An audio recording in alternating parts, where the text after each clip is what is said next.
the studies that are being done are showing that when you mix fluoride and aluminum, which is in vaccines, by the way, aluminum is an adjuvant in vaccines. So when you mix the fluoride in the drinking water with the aluminum that you get from the vaccines, they amplify each other and make it harder on your body's hormones, your neurotransmitters, the things that help you think, help your brain work. That's the fluoride and aluminum work together in a symbiotic relationship, basically, is what I'm getting out of this, to make it worse for your body and harder for your body to be healthy.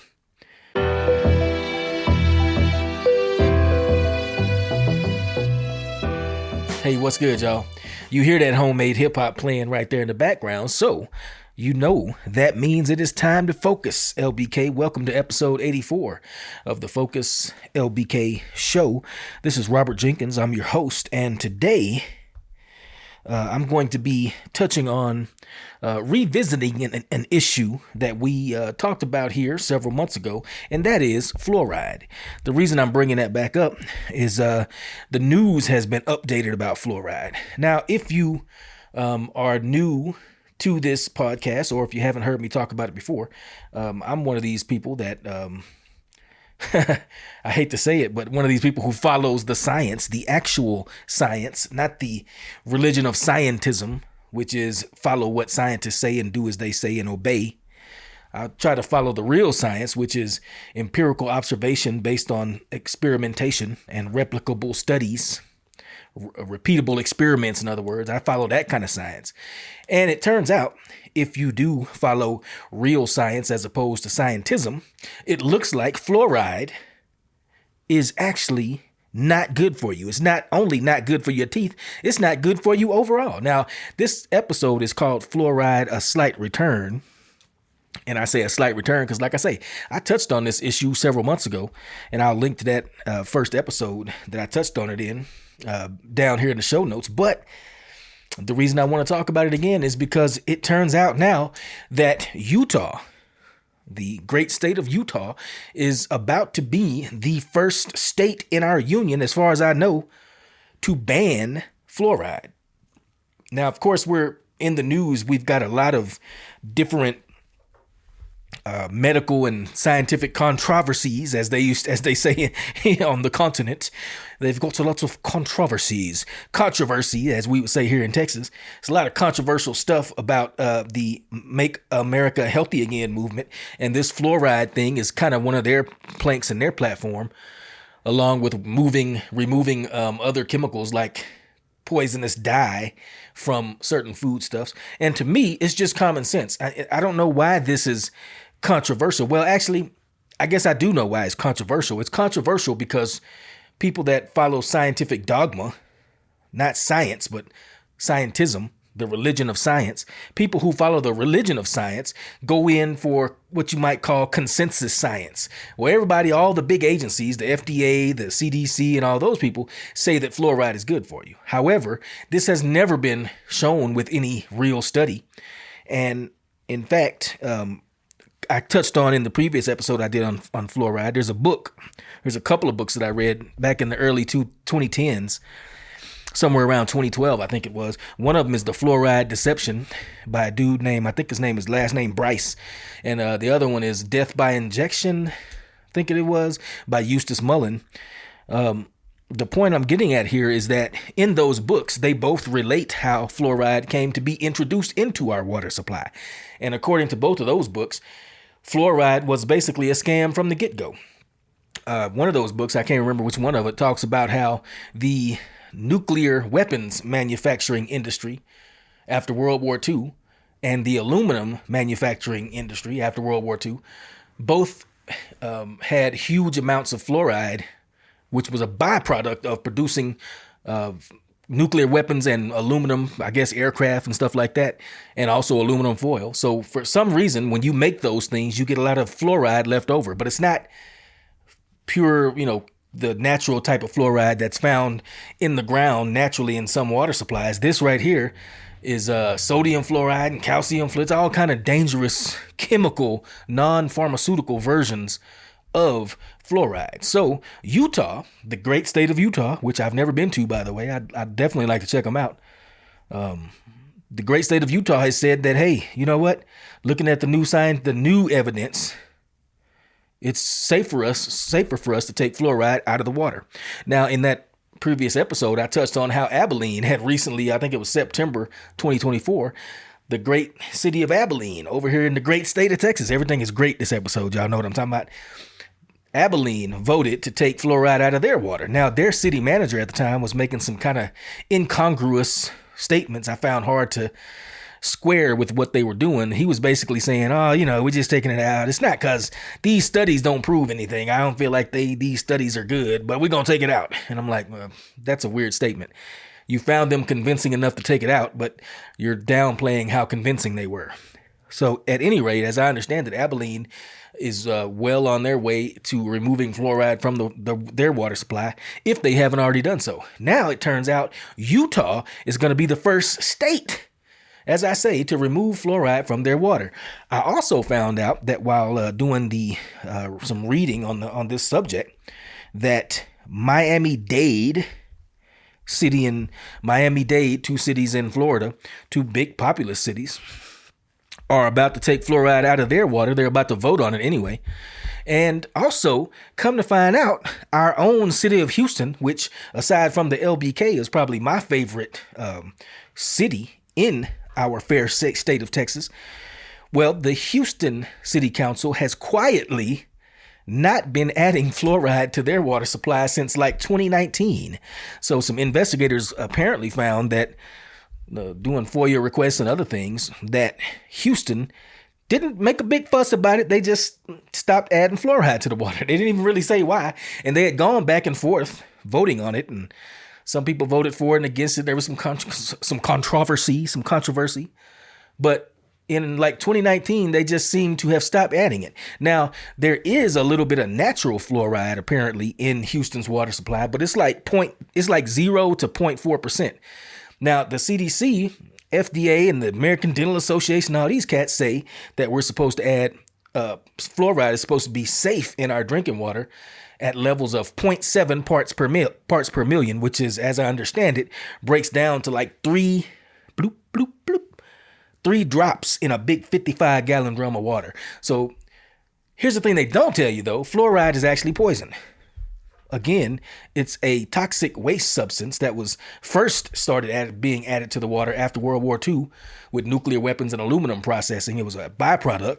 And so what they did in that time frame, to kind of rehash the background a little bit, they came up with, as I understand it, some fraudulent studies paid off the American Dental Association. I can't remember. They either paid the American Dental Association to say it was good, or they might have even just straight up created the American Dental Association to say that fluoride was good. I don't remember. Don't quote me on that part. I don't remember that. It's been a while since I read that book. But the point is, the studies that proved, quote unquote, proved that fluoride was good for cavities and safe to drink were made up studies by scientists who were paid to reach that conclusion. So here it is, 70 years later, the question is back up again because people are starting to discover, wait a minute, these studies are not there. They've never done double-blind, placebo-based studies on fluoride. And it's funny, too, because all of these scientism precepts, the religion of science, a lot of the stuff that they push on us, turns out we believe it like it's the gospel, but it turns out there's no studies on it. Vaccine safety, for example. People get mad at me. These two issues, fluoride and vaccines, are related in some weird ways. One of them is that they claim it's settled science, but when the Del Bigtree and the I think it's called ICANN, the Informed Consent Action Network, and others did Freedom of Information Act requests to the CDC, the National Institutes of Health, and others, and said, show us the studies that show vaccines are safe. They said, as a matter of fact, show us the studies where you have done double-blind placebo studies on vaccines on the childhood immunization study schedule to prove that they are safe and effective and don't cause autism. Well, they wouldn't give them the information. They did a Freedom of Information Act request. They wouldn't give it to them. Now, if you may know, I used to be a Freedom of Information Act monitor for my squadron in the Air Force. That's a mandatory federal law. If somebody submits you a Freedom of Information Act request, unless the information is classified, you're supposed to answer that. under penalty of going to jail or prison. But yet, the CDC and NIH didn't answer this Freedom of Information Act request by several concerned groups about the safety of the vaccines on the children's vaccination schedule, the childhood, the ones your kids supposedly have to get to go to school, those vaccines. Turns out there are no placebo based double-blind studies which show that these vaccines are safe or effective.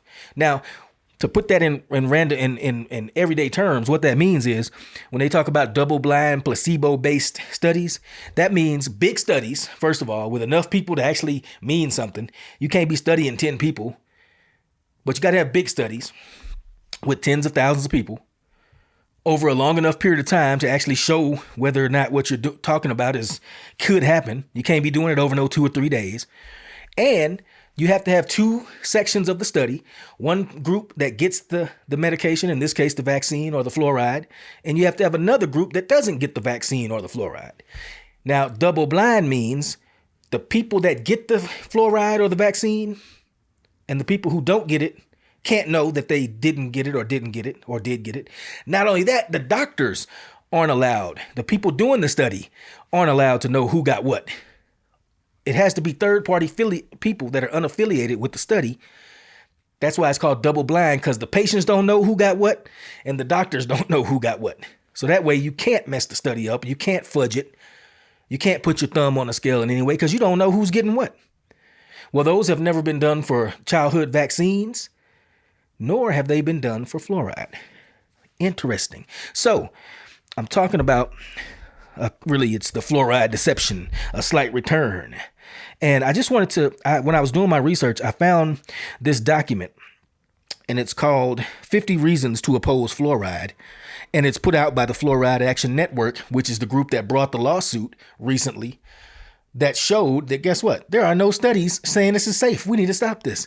And this is why Robert F. Kennedy, for example, is saying we need to, he's directed, I think it was Health and Human Services or whoever it was, to remove fluoride, to look at removing fluoride from the water. Why? Because it turns out, as we mentioned last time, that all the safety studies are bunk. To put it, that's a scientific term, bunk.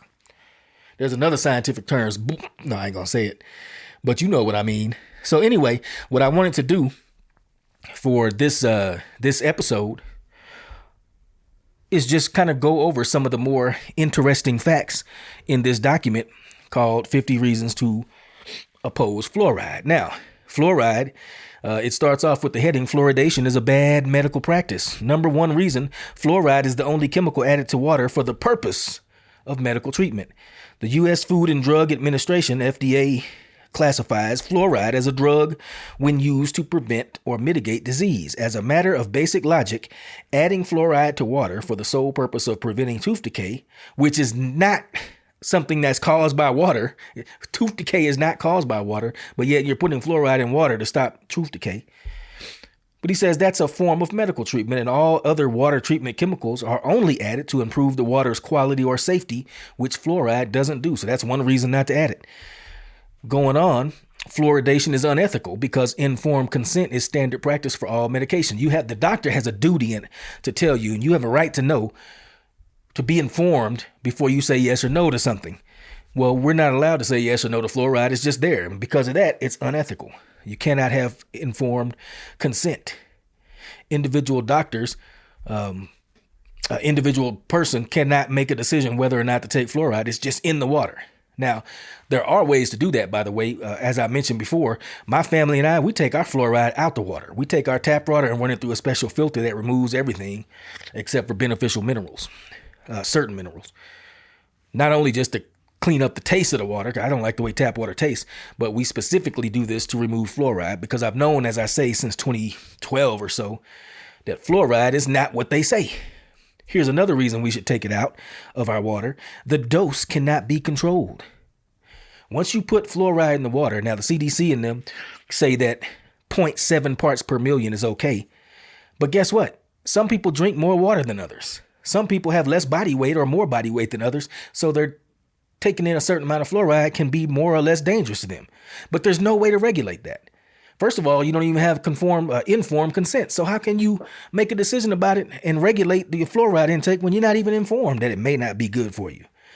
And second of all, what if you're an athlete or you work outside or you have kidney issues and you drink a ton of water? You're getting more fluoride than somebody who doesn't drink a lot of water.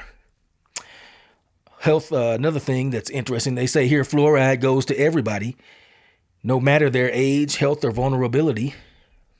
According to Dr. Arvid Carlson, the 2000 Nobel laureate in medicine and physiology, and one of the scientists who helped keep fluoridation out of Sweden, this guy says that water fluoridation goes against leading principles of pharmacotherapy, which is progressing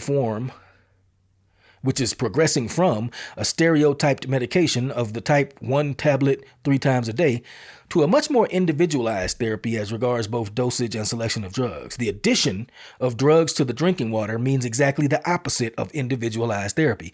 So this guy is saying the more we get, the more progress we make, we realize you have to treat every individual as just that, an individual. You don't give everybody the same dose of everything. We know that now. What's good for one person can be poisonous to another, but yet with fluoride, what do? We just put it out there. Hey, everybody got to get it.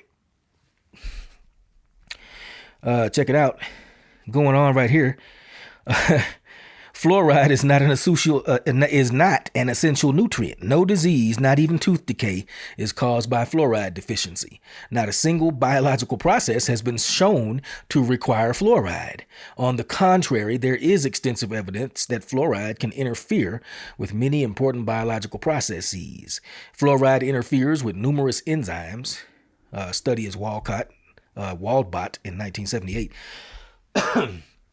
In combination with aluminum, get this is killing me. In combination with aluminum, fluoride interferes with G proteins, study Big A 85 and 87, and such interactions give aluminum fluoride complexes the potential to interfere with signals from growth factors, hormones, and neurotransmitters. More and more studies indicate that fluoride can interfere with your biochemistry in fundamental ways. So what it's saying is we're learning that even though they're not doing the right studies, the studies that are being done are showing that when you mix fluoride and aluminum, which is in vaccines, by the way, aluminum is an adjuvant in vaccines. So when you mix the fluoride in the drinking water with the aluminum that you get from the vaccines, they amplify each other and make it harder on your body's hormones, your neurotransmitters, the things that help you think, help your brain work. That's the fluoride and aluminum work together in a symbiotic relationship, basically, is what I'm getting out of this, to make it worse for your body and harder for your body to be healthy.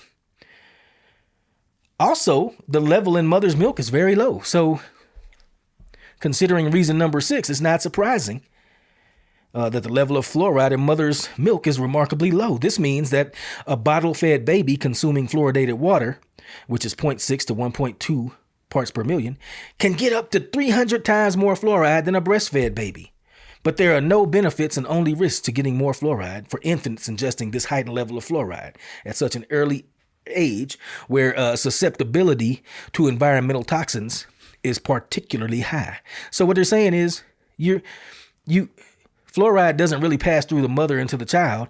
It's solely given via bottle fed when you make formula. So kids that drink formula can have up to 300 times more fluoride exposure. Just what we're talking about. It's not an individualized treatment. Some people are getting 300 times the recommended dose that others are getting, or the dose that others are getting. No health agency. This is reason number 9 of the 50 reasons of why fluoride is bad. No health agency in any fluoridated countries is monitoring fluoride exposure or side effects. There are no regular measurements being made of the levels of fluoride in urine, blood, bones, hair, or nails of either the general population or sensitive subparts of the population, like individuals with kidney diseases. Get this right here. This is what I was talking about. Number 10, they should have put this at number 1. There has never been a single randomized clinical trial to demonstrate fluoridation's effectiveness or safety. Despite the fact that fluoride has been added to community water supplies for over 60 years, there have been no randomized trials of water fluoridation as written by Ching in a study by Ching in 2007. Randomized studies are the standard method for determining the safety and effectiveness of any purported beneficial medical treatment. In 2000, the British government's York Review could not give a single fluoridation trial a grade A classification despite 50 years of research. The U.S. Food and Drug Administration, FDA, continues to classify fluoride as an unapproved new drug. I got to read that again. Despite 50 years of research, the U.S. Food and Drug Administration, the FDA, continues to classify fluoride as an unapproved new drug. Unapproved new drug after 50 years because they haven't done the studies on it. It's not approved. It's still classified as an unapproved new drug.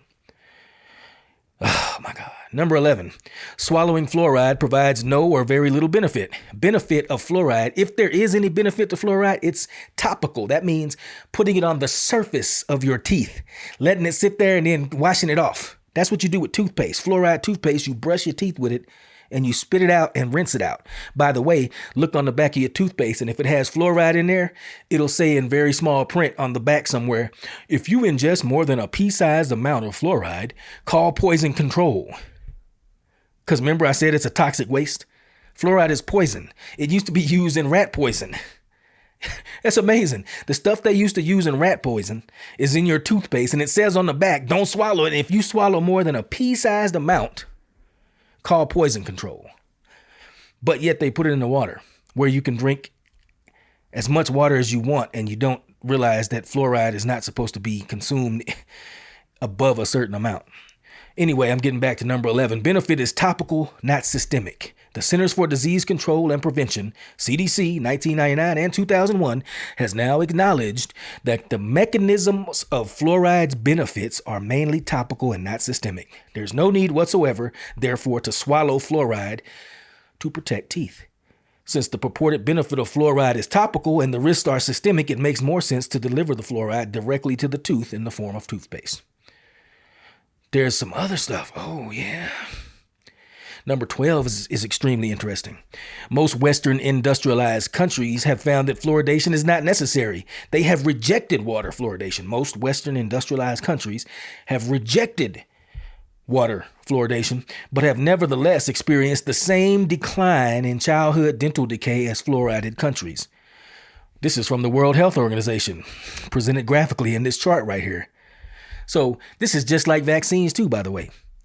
They claim that vaccines wiped out all these diseases, but when you closely look at the charts, you'll see that most of these diseases, including measles, by the way, dropped to almost zero before the vaccines were made because we had clean indoor running water finally. We had people that had enough to eat and that getting the proper nutrition for once in our history. Once we started meeting certain basic conditions of civilization, all diseases, including cavities, started dropping dramatically. And it was after they got to almost zero that they introduced things like vaccines and fluoride. That's my understanding of it. It's not just my understanding of it, though. You can read, there's tons of books out there about this. One of them, I think, is Dissolving Illusions, talks about the whole vaccine and thing, where all the major diseases that we think of as being stopped by vaccine, including polio, actually just went away on their own prior to the vaccines even being made. They weren't even invented yet, and those deaths from that disease was falling steadily. And if you'd have left that trend alone, it would have been zero. Anyway, most industrialized countries do not do water fluoridation because it's just not necessary. Fluoridation's role, this is number 13, in the decline of tooth decay is in serious doubt. The largest survey ever conducted in the United States, over 39,000 children from 84 communities by the National Institute of Dental Research, showed little difference in tooth decay among children in fluoridated and non-fluoridated communities. So what's the point? People that don't get fluoride in the water don't have a certain amount of cavities. They have the same amount of cavities as people that do get it. According to NIDR researchers, the study found an average difference of only 6 DMFS, decayed, missing, and filled surfaces, in the permanent teeth of children aged 5 to 17, residing their entire lives in either fluoridated or unfluoridated areas. This difference is less than 1 tooth surface and less than 1% of the 100 tooth surfaces available in a child's mouth. Large surveys from 3 Australian states have found even less of a benefit, with decay reductions ranging from 0 to 0.3 of one permanent tooth structure. So in other words, fluoride doesn't do anything. The presence of fluoride is not doesn't have anything to do with how many cavities you get when you compare fluoridated versus unfluoridated kids. The NIH-funded study, this is number 14, on individual fluoride ingestion and tooth decay found no significant correlation. Wait, whoa, let me say that again. It's the same point as before, but even more. Number 14, a National Institute of Health funded study on individual fluoride ingestion and tooth decay found no significant correlation. A multi-million-dollar U.S. National Institutes of Health funded study found no significant relationship between tooth decay and fluoride intake among children. This is the first time tooth decay has been investigated as a function of individual exposure as opposed to mere residence in a fluoridated community. Number 15, tooth decay is high in low-income communities that have been fluoridated for years. This gets into, people like to talk about systemic racism and stuff like that, which I personally don't believe in. But if you're going to look at that, you got to look at what role does the government play in this kind of racism? Is it racism or is it just bad policy? But basically, number 15, they said, despite some claims to the contrary, water fluoridation cannot prevent the oral health crisis resultant from rampant poverty, inadequate nutrition, and lack of access to dental care. There have been numerous reports of severe dental crises in low-income neighborhoods of U.S. cities that have been fluoridated for over 20 years. In addition, research has repeatedly found fluoridation to be ineffective at preventing the most serious oral health problem facing poor children, which is baby bottle tooth decay, otherwise known as early childhood caries. So the whole point that they told us that fluoride was good for, the whole reason we should do it, has not been shown to be true. Fluoride has not been shown to prevent cavities in kids. Here's that thing again. Number 17, tooth decay was coming down before fluoridation started. Modern research shows that decay rates were coming down before fluoridation was introduced in Australia and New Zealand, and have continued to decline even after its benefits would have been maximized. As the following figure indicates, many other factors are responsible for the decline of tooth decay that has been universally reported throughout the Western world. So these factors are present throughout the Western world. Children are being overexposed to fluoride. That's number 19. Number 20. Let's see. I'm going to kind of go through some of these, and y'all get the point that I'm getting to. The highest doses of fluoride, according to number 20, are going to bottle-fed babies, as we just said, because of their sole reliance on liquids for their food intake. Infants consuming formula made with fluoridated water have the highest exposure to fluoride by body weight. Now, y'all, there's 50 of these. We're on number 20. I'm not going to go through them all, but they go on to say that the damage that fluoride does it can lower your IQ. Every part per million that you increase the fluoride in the water corresponds, I think it was to 0.59 IQ points lost. So every 2 parts per million you increase, you lose an IQ point. That's deadly. The reason I'm so sensitive to this fluoride increase in fluoride leading to a decrease in IQ, or being correlated with a decrease in IQ. And by the way, people will say correlation does not equal causation. Well, you're right.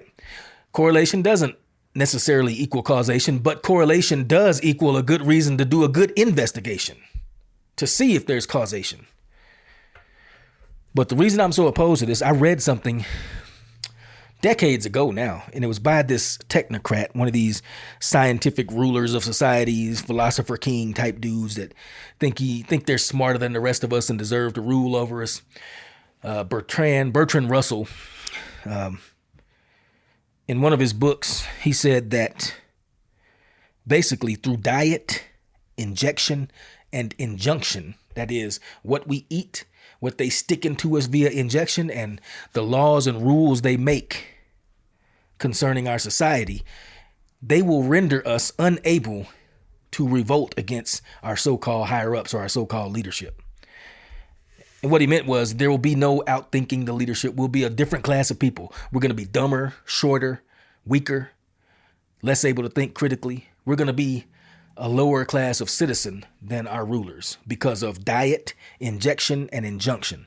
Ever since I read that, I've been, I don't know, particularly sensitive to this whole concept of you have to take these shots. You have to drink this in your drinking water. We put stuff, this is coming out with the Make America Healthy Again. And if you don't like that, I mean, I'm baffled. You don't want to be healthy. You don't want people to even look at things that have been discussed for decades in some cases, like certain food dyes are known to cause cancer, are very strongly correlated with causing cancer. And then we wonder why there's a cancer epidemic. These food dyes, like I think it's red number 5 or something like that, they're not even allowed in Europe. There's stuff that we use in the United States that our own countries, companies like Kellogg's put in our food, but they are illegal to make in other countries. So they make United States Fruit Loops in the United States, and they have red dye number 5 and yellow number 6 and chartreuse number 72. I don't know what but these things have been known. It'll even say in some cases known by the state of California to cause cancer. But we can still put them in there. It's called generally recognized as safe. So they don't do no studies on it. They just let the company itself tell the government, hey, it's good. It's generally recognized as safe. Even though it's known in studies and whatnot to cause cancer. And even though the same company, Kellogg's, will go to Canada or Europe and not sell Fruit Loops with red dye number 5 and chartreuse number 72. See what I'm saying? I'm suspect of that. That's real suspect. That's suspicious. And when you see stuff like that, I see it and I say, man, diet, injection, and injunction. Basically what that dude Bertrand Russell was saying, he's saying by the way that they stick stuff in us, the stuff we eat, and the cultural law, the laws and cultural norms that we are subject to, we're going to be like sheep compared to the sheep herder. Sheep can't overthrow the sheep herder. We're going to be incapable of it, is what he was saying. Diet, injection, and injunction. That haunts me. I think of that so often, especially when you see all of these weird shots and injections and treatments and weird diseases and strange things added to this, that, and the other. Your water supply, your this. Yeah, every time I see those things, I think of, man, diet, injection, and injunction. They are weakening us and making us incapable of standing on our own 2 feet. By diet, injection, and injunction. I didn't say none of this, by the way. This ain't me saying this. This is Bertrand Russell, who was one of the great philosophers and scientists in history. Social scientist, I guess you would call him. This is what he was saying. I didn't say fluoride is bad for you. There's thousands of doctors out there that have been saying since day one that it shouldn't be in water. I didn't write the book on it. Bryson did. Eustace Mullins did. Paul Connett, who was the lawyer that led up this effort of this to recently cause the Food and Drug Administration to have to say, okay, we got to stop adding fluoride to water. I don't think they've directly taken action on it, but that's what the court case said. It's like, you got to look at stopping this because there's no health benefit whatsoever. Basically, the court case found that the toxic level of fluoride and the amount that we say you need to be healthy are so close that you can't guarantee that you're not going one way or the other. Too much, one, or too little. So-called too little. What is there too little of a poison? I don't know. Man, it's just, these are the things that you have to think about. And I keep intending to ask our city manager or water manager or whoever it might be, I think we do fluoridate water, but why? Or do we have any plans to stop? I'm going to investigate that, LBK, and I'm going to get back to y'all whenever they answer. I'm going to send them a letter and see what they say. A letter, I'm talking about an email. Send them a virtual letter and see what they say. I'll report back to you when we get that information. But yeah, once again, folks, it's diet, injection, and injunction, and it's that thing that has haunted me for decades now since I first read it. And it seems like in this country, there are some people that are finally being able to get in positions where they can bring these issues to the forefront and maybe even combat them and stop them in some way. So I applaud those efforts. I, for one, would like to see America made healthy again. Did you know that, I mean, we spend more on healthcare than any other developed nation, but yet we're dead last among all developed nations for health outcomes. We're the sickest, the fattest, the most disease ridden, have the most babies dying out of any industrialized country. We used to be first. In my lifetime, I was born in 73. In my lifetime, we were first on all the lists: education, health, wealth, anything good you could name. We were first on it. Within 50 years, we have fallen. That sounds like somebody need to make America great again, don't it? Make America healthy again. Need to do a lot of stuff and make America do a lot of stuff again. How do we go from number one to last among developed nations for dang near every good thing you can think of in my lifetime? Test scores. They talking about doing away with the Department of Education. Everybody mad and scared about that. We have fallen from number one to dead last in the 40 years or so that the Department of Education has existed. What has it done? Soaked up billions of dollars. We know that, but other than that, I can't tell you what it's done. I don't even know what they do. If something soaks up billions of dollars or hundreds of millions, I don't know the exact figure, but it's a lot. They got tens of thousands of employees. But if they got tens of thousands of employees and hundreds of millions, if not billions of dollars worth of funding, and we go from first to dead last during the time they exist, we don't need to look at that? To me, that seemed like you need to look at that. That seemed like you need to. They were talking about asking people in the federal government to write up 5 things you have done this week. And I will tell you, man, I'm all for that. When I was active duty in the military, we used to have a thing called a weekly activity report. We had to draft a WAR every week containing what you did for that week and send it to your element leader. Your element leader would tidy him up a little bit and send him to the flight chief, and the flight chief would report him to the commander. In fact, he wouldn't report everything to the commander. He would take the best of them out and use them to single out people doing good work. I used to have a guy, can't think of his name. I can see his face. Man, anyway, he was a brother. He's a black man. Worked at NSA. He was he was a team lead, and he eventually became, I think, a section chief.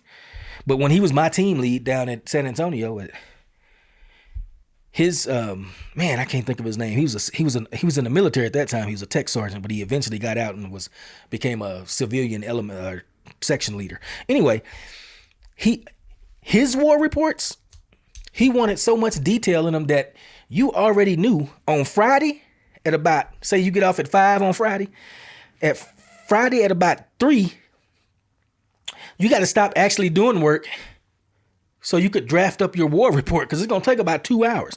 He didn't want no bullets. This week I did this. No, he wanted explanatory paragraphs. This week I did this. Why did I do this? Because I was looking for this. I didn't find this, but I did find this, which made me very interested. So I looked up this, and I found this when I did that, which led to me to think that so-and-so organization may be you had to write a college dissertation for your weekly activity report.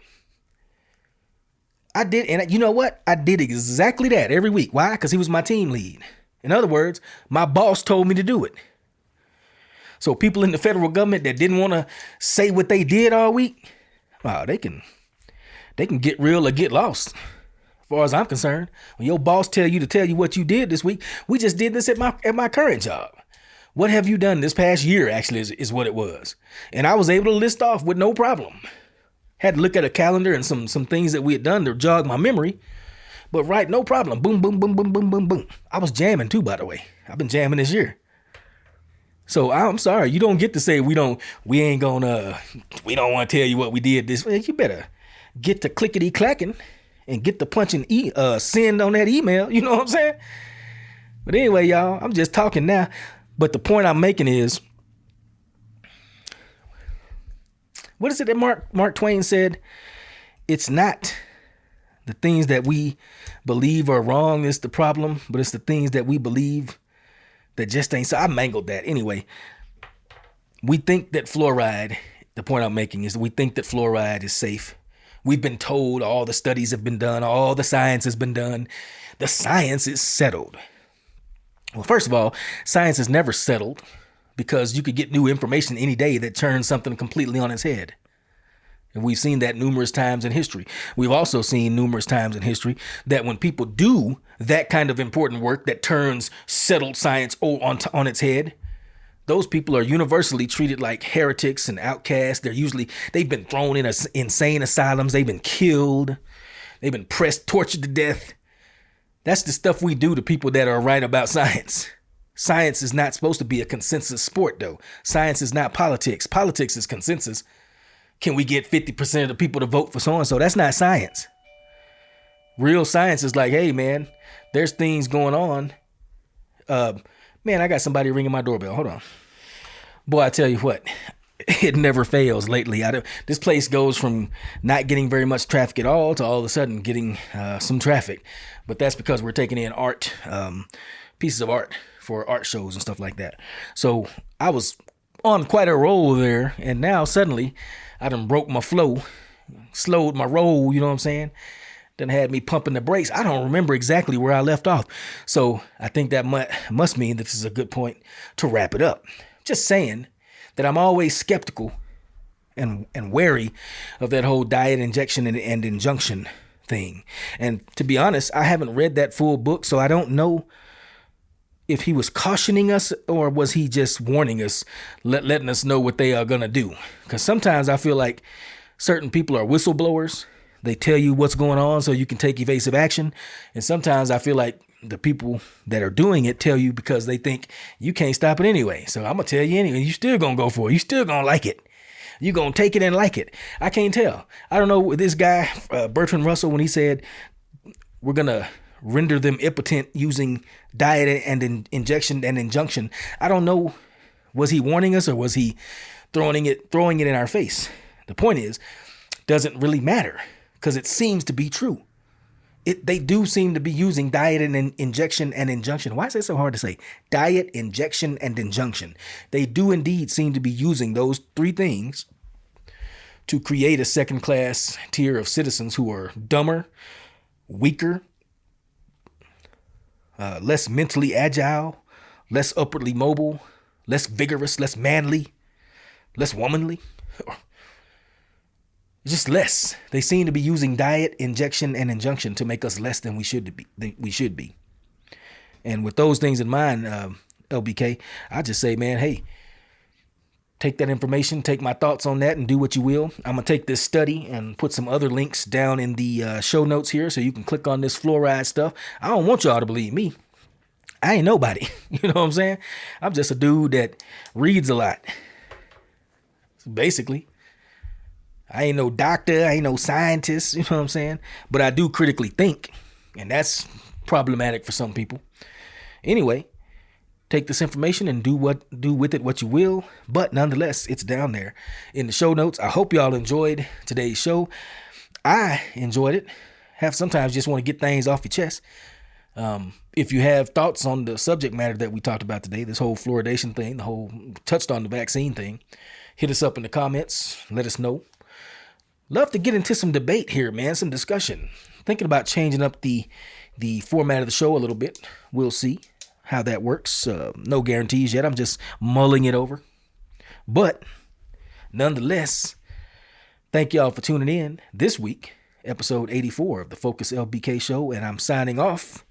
Until next week, this is Robert Jenkins saying peace.